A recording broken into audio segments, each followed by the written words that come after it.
Nothing phone 2 এ আমি যখন অনলাইনে বিভিন্ন ভিডিওতে দেখছিলাম আমার মনে হচ্ছিল ফোনের লুক অনেকটাই ব্যাড লুকিং এবং মনে হচ্ছিল ইচ্ছে করে এটা করা হয়েছে। টু বি অনেস্ট বিষয়টা অনেকটাই ট্রু, কারণ এই ফোনের ক্ষেত্রে কিছু স্যাক্রিফাইস, কিছু কাট ডাউন থাকছে।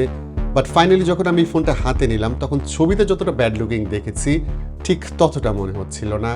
ফ্যাক্ট হচ্ছে এটা নাথিং ফোন 1 বা 2 এর মতো সেই লেভেলের প্রিমিয়াম না, তবে এই ফোনের যে প্রাইস সেই প্রাইস অনুযায়ী look up to the mark. So cover দেখে যেমন বই জাজ করা যায় না, নাথিং ফোন 2 এর ক্ষেত্রেও সেম। সো নাথিং এর বইটা ওপেন করা যাক, দেখা যাক এই বইয়ে কি লেখা আছে। নাথিং ফোন 2 এ নিয়ে কথা বলতে আপনাদের সঙ্গে থাকছে আমি বাবু, এবং ফোনটি আমাদের প্রোভাইড করার জন্য অসংখ্য ধন্যবাদ টেক অ্যান্ড টককে। তাদের কাছে নাথিং ফোন ছাড়াও সব ধরনের স্মার্টফোন এবং গ্যাজেট পেয়ে যাবেন।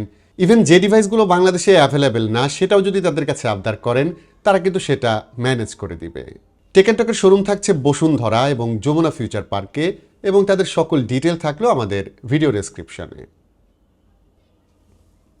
ডিজাইন নিয়ে আমি এক কথায় বলবো, নাথিং ফোনের যে লুক সেটা অন্যান্য যেসব স্মার্টফোন থাকছে সেগুলোর চেয়ে একদমই আলাদা। সো এই ব্র্যান্ডের যে কোনো ডিভাইসের একটি ইউনিক লুক এবং তাদের যে সিগনেচার সেটা পাওয়া যায়। এই ফোনের রিয়ারে নাথিং এর ট্রান্সপারেন্ট লুকটা থাকছে, যেখানে এনএফসির কয়েল দেখা যাচ্ছে, কিছু স্ক্রুও দেখতে পাবেন, এবং নো ডাউট এই ডিজাইনটা লুকস গুড। এটা যেহেতু এ সিরিজের ফোন, মানে নাথিং ফোন 1 বা 2 এর মতো প্রিমিয়াম সেগমেন্টের না, সো এটাতে এলইডি লাইটের সংখ্যা কম এবং বিল্ড ম্যাটেরিয়ালের ক্ষেত্রেও এই ফোনে বিরাট স্যাক্রিফাইস থাকছে। ফোনটি all plastic build phone, premium ফোনের মতো গ্লাস স্যান্ডউইচ না। এর রিয়ারে প্লাস্টিক থাকছে, সেই সাথে এই ফোনের যে ফ্ল্যাট ফ্রেম সেটাও কিন্তু প্লাস্টিক। তবে এই ম্যাটেরিয়াল যে প্লাস্টিক সেটা বলে না দিলে অনেকেই হয়তো ধরতে পারবেন না, সো দেখতে এটা অনেকটাই অ্যালুমিনিয়ামের মতো লাগে। তবে ইন রিয়েল লাইফ ফোনটি ব্যবহার করতে করতে যে প্লাস্টিক ফ্রেম বা প্লাস্টিক ব্যাগ থাকছে সেখানে কিন্তু স্ক্র্যাচ পড়ে যাবে। সো ফোনটি প্রোটেক্ট করতে অবশ্যই একটি কেস ব্যবহার করতে হবে। বাট যদি কেস ব্যবহার করেন তখন এই ফোনের যে লুক সেটা কিন্তু অনেকটাই ডিমড হয়ে যাবে। এবং আরেকটা বিষয় হচ্ছে এই ফোনে কিন্তু IP68 রেটিং থাকছে না, থাকছে IP54। সো বুঝতেই পারছেন প্লাস্টিক এই ফোনে কিন্তু অনেক দিক থেকেই স্যাক্রিফাইস করতে হবে। তবে আমার মতো একদমই স্যাক্রিফাইস থাকছে না এই ফোনের ডিসপ্লে সেকশনে। ডিসপ্লেটি বাজেটে সত্যি বলতে একদমই পয়সা অসুল একটি ডিসপ্লে। প্রথমত এর ব্যাজেল একদমই সিমেট্রিক্যাল, মানে চারদিক থেকে সমান সমান, যা সাধারণত আমরা ফ্ল্যাগশিপ ফোনে দেখতে পারি। এবং এই ডিসপ্লের কালার অ্যাকুরেসি একদমই ট্রু টু লাইফ। এটি 10 বিট ডিসপ্লে, মানে এটা 1 বিলিয়ন কালার প্রডিউস করতে পারে। সো মাল্টিমিডিয়া কনজিউমিং একদমই টপ নচ। প্লাস যারা এইচডিআর ভিডিও দেখেন তাদের জন্য ভালো খবর হচ্ছে এতে কিন্তু HDR10+ সাপোর্ট থাকছে। আমি ইউটিউবে এইচডিআর ভিডিও দেখছিলাম, সেখানে কোনো ইস্যু পাইনি। ব্রাইটনেস ভালো থাকায় কন্টেন্ট খুবই পপড আপ ছিল। তবে নেটফ্লিক্সের ক্ষেত্রে এই ফোনে সম্ভবত HDR সাপোর্ট থাকছে না। আরেকটা বিষয় হলো এই ডিসপ্লেতে কিন্তু 120 হার্জ রিফ্রেশ রেট থাকছে, যেটা ডায়নামিক, অর্থাৎ কন্টেন্ট বুঝে এটি রিফ্রেশ রেট একাই সেট করবে, যেটা ডেফিনেটলি ব্যাটারির জন্য ভালো। যেখানে লাগবে সেখানে হয়তো হাই রিফ্রেশ রেট ব্যবহার করবে, যেখানে লাগবে না সেখানে রিফ্রেশ রেট কমিয়ে আনবে। সো ব্যাটারি ব্যাকআপ ডেফিনেটলি ভালো পাবেন। আর আরেকটা বিষয় হচ্ছে এই ফোনে যেহেতু স্টক লাইক ক্লিন একটি UI থাকছে, সো ফোনটি অপারেট করে একদম মাখনের মতো ফিল পাবেন। ডিসপ্লের প্যারামিটারগুলো জানিয়ে দিচ্ছি। এটি 6.7 ইঞ্চের অ্যামোলেড ডিসপ্লে। রেগুলার এতে 700 নিটসের মতো ব্রাইটনেস পাবেন, তবে পিক ব্রাইটনেস হচ্ছে 1300 নিটস। এটা একদম ফ্ল্যাগশিপ গ্রেডের না, কারণ ফ্ল্যাগশিপ ফোনে কিন্তু এখন 2000 নিটসের ওপরে পাওয়া যায়। বাট 1300 নিটস আমার কাছে একদমই গুড এনাফ মনে হয়। এতে ইন ডিসপ্লে ফিঙ্গারপ্রিন্ট স্ক্যানার থাকছে, যেটা খুব ভালো মতো কাজ করে। তবে পজিশনটা অ্যাজ ইউজুয়াল কিছুটা নিচে, রিচ করা খুব একটা সমস্যা না, তবে আরেকটু ওপরে থাকলে ব্যাপারটা ভালো হতো। আর এটা যেহেতু অ্যামোলেড ডিসপ্লে, সো ডেফিনেটলি এখানে আপনি অলওয়েজ অন ডিসপ্লে ফিচারটিও পেয়ে যাবেন। আরেকটা বিষয় এখানে জানিয়ে রাখি, সেটা হচ্ছে এই ডিসপ্লের যে অ্যাসপেক্ট রেশিও সেটা হচ্ছে 21:9, যেটা নর্মালের চেয়ে কিছুটা চওড়া। সো অনেকেই যখন এই ফোনটা ফার্স্ট টাইম ব্যবহার করবেন তাদের কাছে এই ফোনটা কিছুটা বাল্কি মনে হতে পারে, তবে এই ফোনের ওয়েট কিন্তু একদমই কম, 190 গ্রামের মতো। সো ব্যাপারটা আস্তে আস্তে আমার মনে হয় ইজি হয়ে যাবে। এখানে আরও জানিয়ে রাখি এই ফোনের ক্ষেত্রে কিন্তু দুইটা জিনিস থাকছে না। একটা হচ্ছে এতে কোনো এক্সপান্ডেবল স্টোরেজ ব্যবহার করা যাবে না, মানে এতে কোনো SD কার্ড স্লট থাকছে না, এবং এতে 3.5 মিলিমিটার হেডফোন জ্যাকও পাওয়া যাবে না। তবে এতে ডুয়েল স্পিকার থাকছে, যেটা বেশ লাউড ছিল, এবং সাউন্ড প্রডিউসিংয়ের ক্ষেত্রে আমার কাছে স্পিকারের যে সাউন্ড সেটা কিন্তু খুবই সুদিং লেগেছে। আমি কোনো রকম কোনো ধরনের হার্শ সাউন্ড এই স্পিকারে ফিল করিনি। পারফরমেন্স সেকশনে যাওয়ার আগে জানিয়ে রেখে এই ফোনটা আসলে কাদের জন্য সুইটেবল। যারা ফোনে প্রচুর গেমিং করে থাকেন তাদের জন্য, নাকি যারা ফোনে প্রচুর ছবি তোলেন, ক্যামেরা খুব ভালো এক্সপেক্ট করে থাকেন তাদের জন্য? আমার মতে এই ফোন যারা গেমার আছেন তাদের ফুলি সার্ভ করতে পারবে না, আবার যারা ক্যামেরা একদম টপ নচ চাচ্ছেন তাদেরকেও হয়তো ঠিক খুশি করতে পারবেন না। সো এই ফোনটা আসলে কাদের জন্য? এই ফোনটি অ্যাস্থেটিক বেসড একটি ফোন, ফোনটার মধ্যে অন্য ধরনের একটি ভাইও আছে এবং এই ফোনটি কাইন্ড অফ ডেইলি বেসিস ইউজের জন্য একদমই পারফেক্ট। তবে ভাববেন না এই ফোনে গেমিং করা যায় না বা একদমই খারাপ ছবি ওঠে। এসওসি হিসেবে এই ফোনে থাকছে 4 ন্যানোমিটারের ডিমেনসিটি 7200। আমার ইউনিটে র্যাম থাকছে 8 গিগাবাইট, স্টোরেজ 128 গিগাবাইট। তবে এর আপার এন্ডের যে মডেল থাকছে সেটাতে কিন্তু 12 গিগাবাইট র্যাম এবং 256 গিগাবাইট স্টোরেজ থাকছে। বাট বেস ভ্যারিয়েন্ট যেটা অর্থাৎ 128 জিবির যে ভ্যারিয়েন্ট, সেটা আমার মনে হয় বেশিরভাগ মানুষের জন্য গুড এনাফ হবে। আমি এই ফোনটি রেগুলার কয়েকদিন ধরেই ব্যবহার করছিলাম, প্রায় সব ধরনের কাজই এতে করেছি এবং সেরকম বড় কোনো ইস্যু পারফরমেন্সের ক্ষেত্রে এই ফোনে আমি পাইনি। সাফিসিয়েন্ট র্যাম থাকে, মাল্টিটাস্কিং ভালো মতো করা যায়, র্যাম ম্যানেজমেন্ট বেশ ভালো, স্টোরেজ স্পিড ভালো পেয়েছি এবং ভারী কিছু গেম প্লেও করে দেখেছি। ফোনটা কিন্তু খুব বেশি হিট হয়নি। সিপিইউ থ্রটলিং কিছুটা থাকছে, তবে ওভারঅল পারফরমেন্সকে সেটা কিন্তু একদমই বদার করেনি। মানে পারফরমেন্সের ক্ষেত্রে এই ফোনে একদম স্টেবল এক্সপিরিয়েন্স পেয়েছি। পাবজি এই ফোনে প্লে করা যাবে হাইয়েস্ট এইচডিআর গ্রাফিক্সে, আলট্রা ফ্রেম রেটে এবং স্মুথ গ্রাফিক্স, এবং এক্সট্রিম ফ্রেমে যদি খেলেন সেক্ষেত্রে কিন্তু 60 FPS এর মতো পাওয়া যাবে। এবং গেমটি অনেকক্ষণ প্লে করার পরও কিন্তু আমি পারফরমেন্স ড্রপের মতো খুব একটা ইস্যু পাইনি এবং ভালো বিষয় ছিল ফোনটা কিন্তু হিটও হচ্ছিল না। তবে সবচেয়ে ভালো বিষয় ছিল এর ইউআই, যেটা নাথিং ওএস 2.5। এটি অ্যান্ড্রয়েড 14 বেসড এবং নতুন করে বলার কিছু নেই, এটি স্টকের মতোই ক্লিন, কোনো ব্লোটওয়্যার নেই এবং অনেস্টলি এটা ইউনিক একটি ইউআই যা সিমলেস এক্সপিরিয়েন্স দেবে। আপডেটের ক্ষেত্রে যেটা শুনলাম সেটা হচ্ছে এই ফোনে কিন্তু 3টি মেজর ওএস আপডেট পাওয়া যাবে এবং এই ফোনে 4 বছরের সিকিউরিটি আপডেটও পাওয়া যাবে।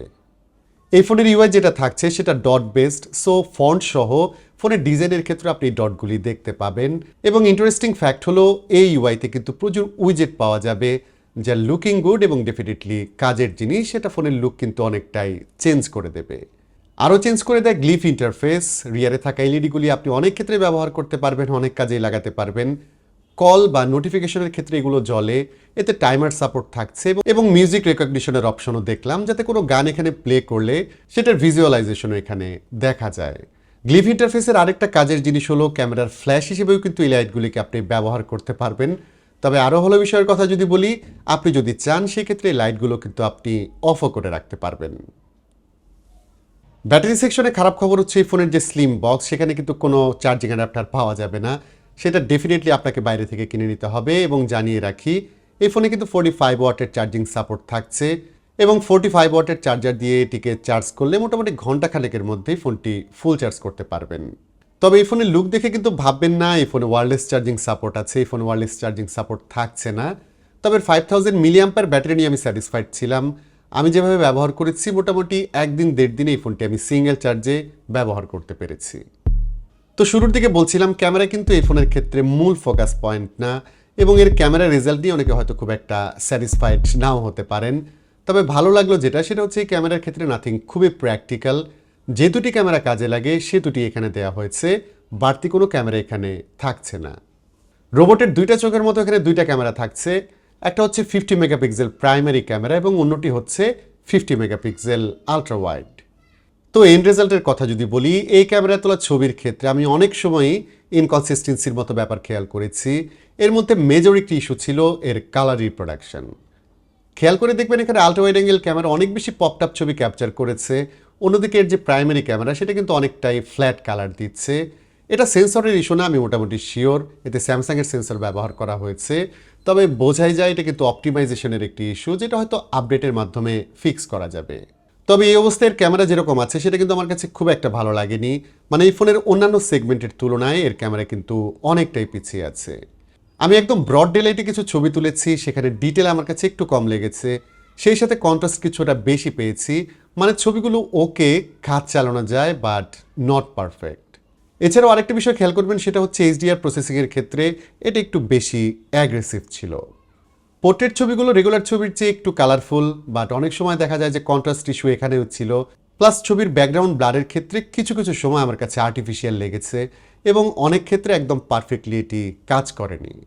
অন্যদিকে রাতের বেলা যখন লাইট অনেকটাই কম থাকে তখন কিন্তু ছবির যে স্যাচুরেশন সেটা আরও কমে যায় নাইট মোড আছে, তবে সেটা ব্যবহার করলে খুব একটা হেল্প করতে পারেনি এবং অ্যাজ ইউজুয়াল ছবিতে ডিটেল লস হয় এবং অনেক সময় দেখতেও কিছুটা সফট লাগে। 32 মেগাপিক্সেল সেলফি ক্যামেরার ভালো বিষয় হলো এতে স্কিন টোন খুব ভালো পাওয়া গেছে, কালার একদম ন্যাচারাল এবং ছবিগুলো যথেষ্ট শার্প ছিল। ওভারঅল বলা যায় এই ফোনের যে 3টা ক্যামেরা থাকছে 3টার রেজাল্ট আসলে 3 রকম হয়ে গেছে। সো সফটওয়্যার আপডেটই আসলে ভরসা, তবে আপডেট দিয়েও এর ক্যামেরা যে আসলে খুব ভালো হয়ে যাবে সেটাও কিন্তু এই মুহূর্তে বলা যাচ্ছে না। আরেকটা বিষয় হচ্ছে এই ফোনে আপনি যখন ছবি তুলবেন, যে কোনো ধরনের ছবি, পোর্ট্রেট কিংবা রেগুলার, সবগুলি ছবি প্রসেস হতে কিন্তু একটু বেশি সময় লাগে। আমার মনে হয় এই ফোনের যে এসওসি সেটা কিন্তু এত উইক না, বাট ছবি তোলার জন্য এতটা প্রসেসিংয়ের কেন দরকার সেটা কিন্তু আমার কাছে একটু উইয়ার্ড লেগেছে। অন্যদিকে ভিডিওর ক্ষেত্রে আমরা এতে হাইয়েস্ট 4K 30 FPS পর্যন্ত পাবো। ভিডিও কোয়ালিটি ওকে, স্ট্যাবিলাইজেশন মোটামুটি ভালোই কাজ করে এবং যদি 60 FPS চান সেক্ষেত্রে 1080-তে শ্যুট করতে পারেন। তো নাথিং ফোন 2 কিন্তু সব দিক থেকে একদমই পারফেক্ট ফোন না, বাট আমার কথা যদি বলি, I really like this phone. আমি এই ফোনের লুকের ফ্যান, প্লাস এই ফোনের যে ইউজার এক্সপিরিয়েন্স সেটা একদমই টপ নচ ছিল আমার কাছে। মানে সব দিক থেকে ভালো ফোন না হলেও এই ফোনটাকে কিন্তু চয়েস লিস্টে রাখাই যায়। তবে বাংলাদেশে এখন এটার প্রাইস 40,000 টাকার আশেপাশে, কিছুদিন পরের প্রাইস হয়তো কিছুটা কমবে। সো যারা এটি কিনতে চান আমার মনে হয় কিছুদিন ওয়েট করে এটি কিনতে পারেন। এবং আরেকটা বিষয় হচ্ছে এই ফোনের কিন্তু দুটি ভ্যারিয়েন্ট থাকছে, দুটি কালার ভ্যারিয়েন্ট। আমার কাছে থাকছে ব্ল্যাক ভ্যারিয়েন্ট, তবে এর যে হোয়াইট ভ্যারিয়েন্টটা থাকছে সেটা কিন্তু এই ফোনের চেয়ে দেখতে অনেকটাই কুল লুকের। সো এই বিষয়টাও মাথায় রাখতে পারেন। আজকের ভিডিওটি এখানে শেষ করতে হচ্ছে। নাথিং ফোন 2 এ নিয়ে আপনার কি অপিনিয়ন সেটা অবশ্যই জানাবেন কমেন্ট করে। ভিডিওটি ভালো লাগলে please hit the like button, share করতে পারেন আপনার বন্ধুদের সঙ্গে। আজকের মতো আমি বাবু এখানেই বিদায় নিচ্ছি। সবাই ভালো থাকবেন, অনেক ভালো।